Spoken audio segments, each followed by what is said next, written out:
Serena Sundell is heading to the WNBA. Plus, there's a changing of the guard here with future Wildcats. We're talking women's basketball here on Locked On Kansas State. You are Locked On Kansas State, your daily podcast on the Kansas State Wildcats, part of the Locked On Podcast Network. Your team every day. Yes, welcome on into Locked On Kansas State, your daily Kansas State Wildcats podcast. I'm your host, Christian Rauh, and thank you so much for making Locked On Kansas State your first listen every single day. Welcome back to my everydayers. We're digging into what is on the audio feed, the 100th episode of Locked On Kansas State, and I thank you for joining me every single day. If you are just joining, if you're just new, be sure to join the adventure here at Locked On Kansas State. Hit that subscribe button because another celebratory news here. We have expanded. We are over 800 subscribers. So once again, thank you so much. And I can't wait to see that number grow even more. Just shows that we are building a great community here. And it is so exciting to have you along for the ride. Allergies are kicking in. It's spring, so I apologize if my voice is not exactly as chipper as it usually is, but we're going to keep rolling right along. Today's episode is brought to you by FanDuel. Right now, new customers can get $250 in bonus bets when your first $5 bet wins. We're diving into Serena Sundell making it to the WNBA. We also have some other news about the league with a former Kansas State Wildcat, and then we're going to dive into the future of the Cats. We have a portal edition. We have a couple other housekeeping notes, if you will. We're going to get that all covered here today on Locked On Kansas State. Well, let's get into the big one here. And I thought, what a great idea here. We have the 100th audio episode of Locked On Kansas State.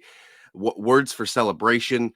What better way to celebrate than one of the greatest players in Kansas State basketball history, someone who will have their number hanged in the rafters very soon, to celebrate her making it to the WNBA. The Seattle Storm selects Kansas State's Serena Sundell in the WNBA draft. And I have to be honest with you, there was a little bit of disrespect from the league in this pick. But regardless of that, I think she found a way to get the most perfect landing spot for her future, and we'll get into that in just a minute. But the 26th overall pick in the WNBA draft is where Serena Sundell sits. And, you know, we talked about this in the past. I put a poll up as well. Most of you were in agreement. I thought Serena Sundell was going to be a first-round pick in this WNBA draft.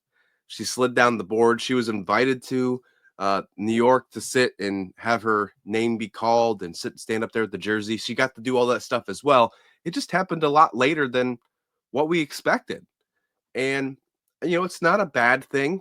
I think that if she would have landed in a spot that wouldn't be great for her, then this would be a different kind of scenario. But I truly think that this is a great spot for Serena Sundell heading to Seattle to play with the Storm. Now, the Seattle Storm, if you're not so savvy with WNBA, they have a great history of building up good guards. For example, Sue Bird played there for years, and she is arguably one of the greatest WNBA players of all time, if not the greatest. So having that type of history is super cool. And her being a combo guard with her size, being 6'2", like Serena Sundell is, there's ultimately a spot for her to not only make the team, but potentially be an impactful rookie right off the bat. This team is kind of rebuilding. They had the second overall pick in the draft. They picked an interesting player, an interesting forward out of France. I believe she's 6'6". So there's a lot of hype and a lot of experience and a lot of fun building up with this Seattle squad. So interesting move there. But the guards that are on the team, there's already some young guards that haven't truly stepped up to their potential, meaning there is absolutely a spot for Serena Sundell to jump right in and hopefully make a big impact right off the bat. You know, I think the biggest thing here is you go to 156 players that are eligible to play the WNBA. That's not a lot of players. That's not at all. Let's put it into that context. Since we're in NFL draft week, just a week away, 257 players are drafted every year in the NFL draft. You only get 155 roster spots throughout the entire WNBA. And that just expanded this year. They just added another team, the Golden State Valkyries, whose jerseys are super cool, by the way. But we'll see. I think we will see Serena Sundell get a roster spot in the WNBA come this summer. And there will be another player that will battle for a roster spot that played with the Wildcats last year. And we'll dive into that in just a second. But first, Sundell becomes the 9th overall player drafted to the WNBA from Kansas State, 9th all time. And as we wrap up this awesome feeling about Sundell, she was disrespected by the league, but what better opportunity than to be disrespected than, real quite honestly, Sundell, someone who has had to deal with that her entire career at Kansas State, misses All-American this past season as well. I mean, it was just, it's kind of like the feeling of Sundell not making it in the first round or even the second round for that record kind of makes sense. Kind of feels that you're like, you kind of want Sundell to have that chip on her shoulder heading into the WNBA because you know what she's capable of. And you know that just got her that much more ready to roll. I'm excited to cheer for her. I've already grabbed my stuff on the WNBA shop. We'll be rocking it on this show for sure to make sure that we cheer on Serena Sundell. The coolest part about this as well is that her brother is actually a football player, offensive lineman for the Seattle Seahawks. So not only is it a perfect fit for a team, but I'm pretty sure her parents are pretty excited. They might actually just move out to Seattle because they have both their kids. I don't know if she has other brothers and sisters. I should have looked that up, but 2 of their kids playing in Seattle pro sports. And that's really cool. And for the record, the stadium that the Seahawks play in, Lumen Field, and Climate Pledge Arena, where the Storm play, are not far away from each other. They're very close. Seattle has it kind of in the same area in downtown Seattle, if you've ever been. So really cool. Excited for Serena Sundell, and I cannot wait to watch her in the WNBA this coming season. There is a chance that we get 2 Wildcats this next season, though. Temira Poindexter signs as a undrafted free agent or just a training camp invite, however you want to see it, but she gets invited by the Phoenix Mercury.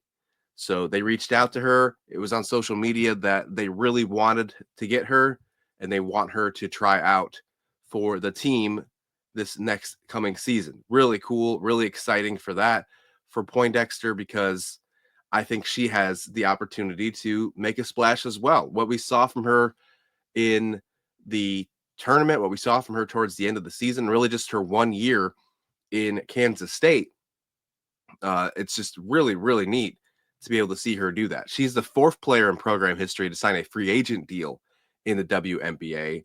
This last season, she was all Big 12, 3rd team, had 12.5 points per game, and she shot a career high, 45.5% from the field. It's really, really cool to be able to see what she can continue. And obviously, you're going to remember that Kentucky game for a very long time, setting a school record for 3-pointers made in an NCAA tournament. She was 8 for 15 from shooting from the 3, and she started off 0 for 5, right? You're never going to forget that. And it'll be really cool to see that expand her next part of her career, and hopefully in the WNBA. So we might be able to get 2 West Coast WNBA players coming in to the fold this next season. Serena Sundell to the Seattle Storm and Temira Poindexter to the Phoenix Mercury. Exciting stuff here for the Wildcats, and really it's a nice cap off to what we are expected, right? What we have seen from this entire women's basketball team over the last couple seasons, especially last year, though, making the Sweet 16. This is just one extra cherry on top to this great season and great career of these players. And the fact that we still get 2 players heading to the WNBA after Ayoka Lee deciding to move on for her basketball career is still a sweet feeling as well. Let's dive into actual Kansas State news heading into the new season, though, because there is a new guard on the roster, a new transfer that has come in, and I think it's a plug-and-play addition, and it's a great pickup for Jeff Mittie and his staff. We'll talk about that next right here on Locked On Kansas State.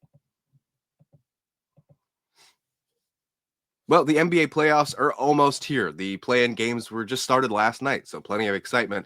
I'm sure if you watched it, there was some really fun stuff going on. Steph Curry, he's unbelievable, man. But FanDuel is giving new customers an incredible way to get in on the action. Right now, when you join FanDuel and you place your first $5 bet, you'll get $250 in bonus bets if that bet wins. I love how FanDuel makes betting so easy, whether it's picking my favorite team or diving in the player props. There are so many options right now with the NBA playoffs wide open. So don't miss out on FanDuel.com and claim your $250 in bonus bets today. That's FanDuel.com.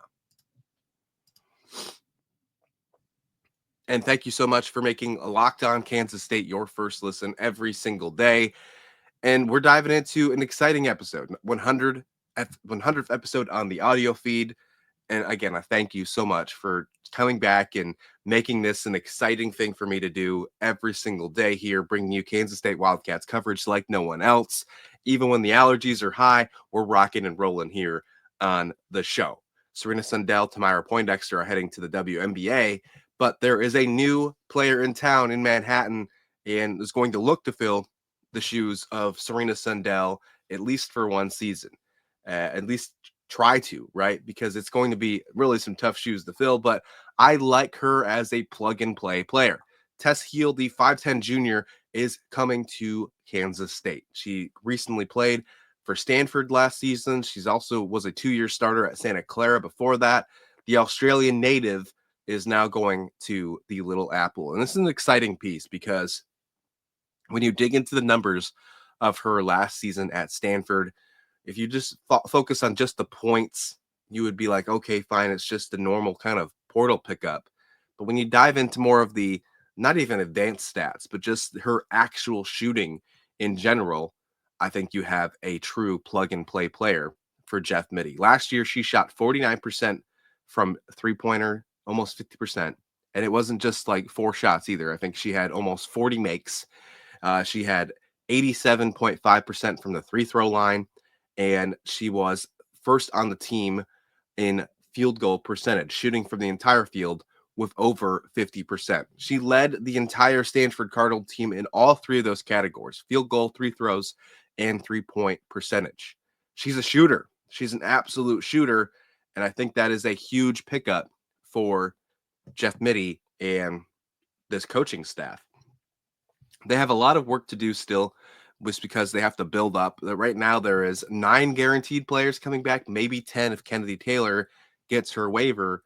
So you still have a couple pieces. I think at least you have to get 3. There's this new report coming out where some programs are going to stick to 13 instead of 15 because it's harder to get NIL for 15 players to keep them happy. So they're going to stick to 13 to make that happen. I don't know if Kansas State's going to take that route. There was this report from a former, I think it was actually the Louisville women's coach, came out and said something about how they offered a certain player something, and they just couldn't even compete with the other teams offering like $300,000, $400,000 to bring in this portal piece. So we'll see how many players that Mittie and his staff decide to go with. But as of right now, including Kennedy Taylor, they're at 10 players on the roster. And we'll dive into that in just a second. But overall, Heal last season with Stanford, they were 16-15. So you are getting a winning record team, right? So you are getting a team that had a winning record. Nothing crazy. They did not make the NCAA tournament. They did qualify for the WNIT. They did fall in the first round by 1 point, though. But overall, I think this is a really good pickup for Kansas State. This is someone that could share time with Terrence Sides. Right off the bat, this is what my mindset says is you could share time with Terrence Sides and really not lose any production when it comes to the shooting, right? Because Terrence Sides is an absolute sharpshooter from 3. We've seen that in the past for sure. We have to see if maybe her facilitation from Heal gets a little better, because she only averaged, I think, just over an assist per game. So if she's going to be that true point guard, which we're not sure if that's the case, if she's just going to be maybe a specialized shooter, that's fine as well, because I think you could also play side by side with her. I think you could have both of them on the court at the same time.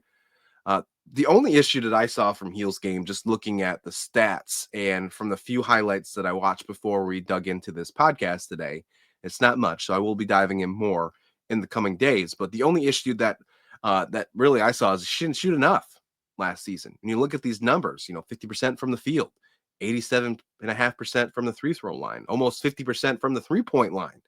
And that was like 65 attempts. I'd like to see that that number really bump up. And I think that does change this next season in a more open like offense like the one that Kansas State has and like they run as well. So I think this is a great piece. I think this is a really smart pickup for Jeff Mittie and his coaching staff, especially when they're trying to fill the holes of a lot of players leaving. We're not just talking Serena Sundell and Ayokali and Temira Poindexter. There's a lot of other players that are leaving, and not only that, but you also have some players that hit the transfer portal as well. So now you are in this situation where you have to find out what is next on the list. And you have, like I said, you have 10 players right now. 4 of them are coming in, incoming freshmen, with Foy and Spicer, Garcia, and Harrod. And as I mentioned, I've received some comments, and thank you so much. We're looking to build the mailbag episode very soon. I've received some comments on those 4 about wanting to dive in more of their game. We'll do that in future episodes here for sure. But you have those 4, and you don't know what to expect of them, but you think very highly of them because you're getting some really, really interesting pieces here. I mean, 4-star prospects, 5-star prospects out of those 4. Really interesting pieces for sure. The next thing though is, can they make a step and an impact right away? I think they might have to. So I guess we're going to have an interesting year moving forward. But then you also have Ramaya White, who is transferred in from Virginia Tech. You have Hess. You have Parks, who dealt with injuries this last couple seasons. So you don't really know what you're getting out of that production as well. I mean, you're really bringing in 5 freshmen if you think about it with Hess, although she's going to be a sophomore, but she hasn't had the opportunity to play for Kansas State yet. And then you have Sides and Taylor, and we'll see what happens with Taylor. And of course, Tess Heal now coming in the guard. 5'8" guard for the record. She is a senior. She only has 1 year of eligibility left. So if Kennedy Taylor gets a waiver, her and Heal will be the 2 seniors on the roster. And I like the distribution that we're seeing right now. As of right now, for the 2025-2026 women's basketball season, we'll have 4 freshmen, 2 sophomores, 2 juniors, and 2 seniors. I think this is an excellent way to build this core of constantly being successful, constantly being able to be in a winning mode at all times. You're talking about a team that just made the Sweet 16. You know that their goal is to go even farther. And if you continue this distribution where if you can find a way to keep the players you want from leaving the portal, which for the record, I think they did a really good job of doing that this past season, although there's not many left from production, you just didn't have that many options. Like, would we have wanted Z Walker to come back? I think absolutely. But the fact that you got to keep Terrence Sides, I think, is super huge. But now that you're seeing, you're not running into this situation that you just ran into this past year, and where you have multiple players leaving. I think you had 6 seniors leaving or 6 players without eligibility. You're not going to have that every single year, at least how the roster is situated as of right now. After this next season, you're looking at only Kennedy Taylor, if she gets that waiver, and Tess Heal, they'll be out of eligibility. Then you focus on the rest of your core to make sure they don't leave for the portal, and you just constantly keep building with strong recruiting classes, which Jeff Mittie has proven that he can do, just looking at this last freshman class with Foy and Spicer, Garcia, and Harrod. So really, really cool stuff from the Kansas State Wildcats squad. I'm really excited to see what's next for them because they're not done. As I mentioned, at the minimum, I think you have to still bring in 3 other players heading into this next year, whether that is from the transfer portal or you do a late recruiting pickup. But I do think this number at the minimum has to get to 13. And right now you're sitting at 10, potentially 9 if Kennedy Taylor doesn't get a waiver. So 13, I think, is the magic number, right? Just to be at a decent amount. I'd like it to get to 15 because, one, you never know what's going to happen. It's a long ways away from the season. You could have injuries, which is unfortunate, but it's possible. And the fact that you can just have 15, so might as well just let that happen. So maybe we find somewhere in the middle, maybe we find 14, but either way, there has to be some still additions left. Tess Heal won't be the last person to join this roster before the season begins. We have still plenty of time heading into the new year. There's a couple other housekeeping things I want to dig into, and then we will really just move over to talk about what's coming today, because it's a huge day in the world of college athletics. We'll do that as we finish up this show right here on Locked On Kansas State.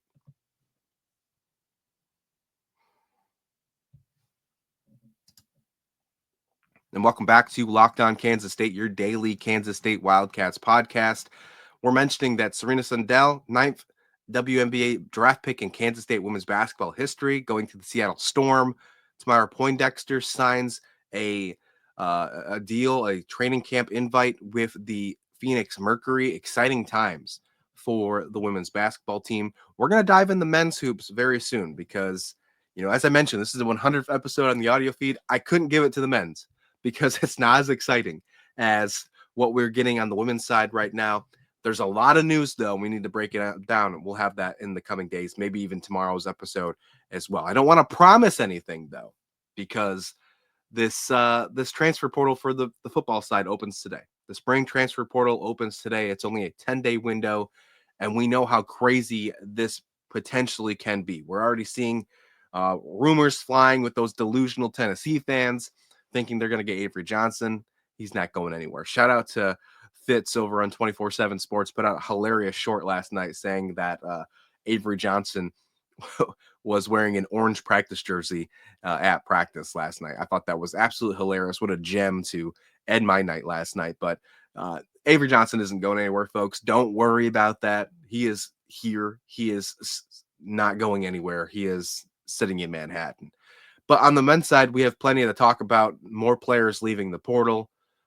We have some players that could potentially be still added. I mean, they have to add, and some more increased interest in the international market. So we'll be diving into all of that here in the coming days. To wrap up, just a couple housekeeping notes, if you will, on the women's basketball side. As we mentioned, we had multiple players leaving in the transfer portal over these last few weeks for the women's side. A couple of them have found new homes. So I just wanted to get to that right now. Eliza Maupin, who left in the transfer portal, has found a home. She will be playing at the University of Nebraska. I think that's an excellent fit for her. We'll see her play some Big Ten basketball. I think she has an opportunity to make a really big impact, so hopefully she can get some more minutes, something that she was lacking this season with Kansas State. She would have got more minutes here, I would assume, but she decides to hit the portal. That's fine. I will be cheering her on, though, for Nebraska, regardless of how you feel about Nebraska. I know there's some sort of ill will there in the past, right? And then we see Finley Osted. She's also found a new home. She's going to be playing for North Dakota. So we have two new players to root for on different teams, former Kansas State Wildcats. We've got Maupin to Nebraska and Ostad to North Dakota.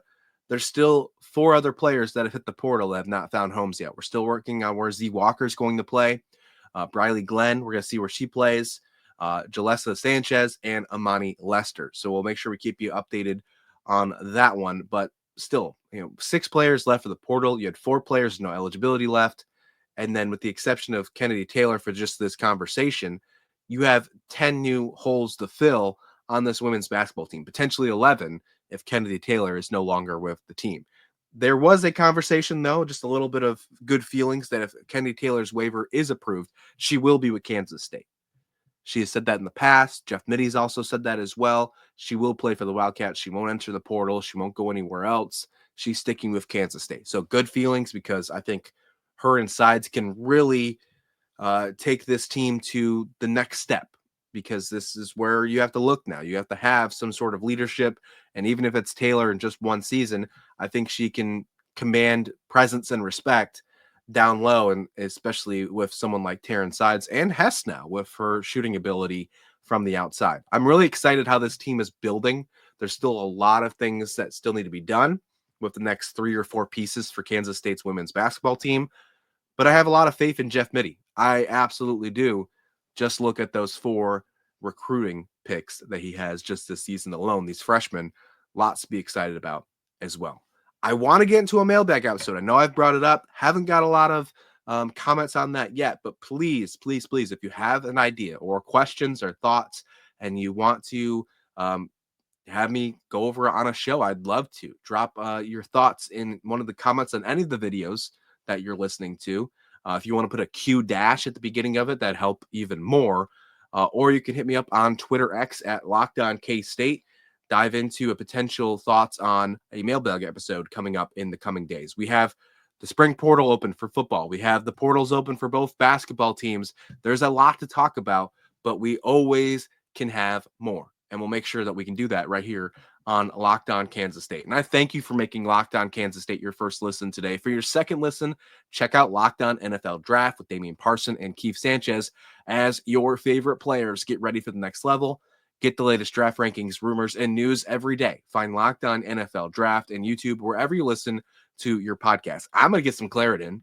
I'm going to probably get some tea. Hopefully these sinuses go away for tomorrow's episode. We're going to try and double dip if need be, because we got men's basketball to talk about, and I'm just guessing there's going to be some news on the football side. So be ready for a potential double dip on Thursday. Also, Big 12 squad comes on Thursday as well. So you got a loaded slate on a Thursday coming in for tomorrow's episodes here on Locked On Kansas State. But until then, please like the video, please subscribe. And this has been Locked On Kansas State.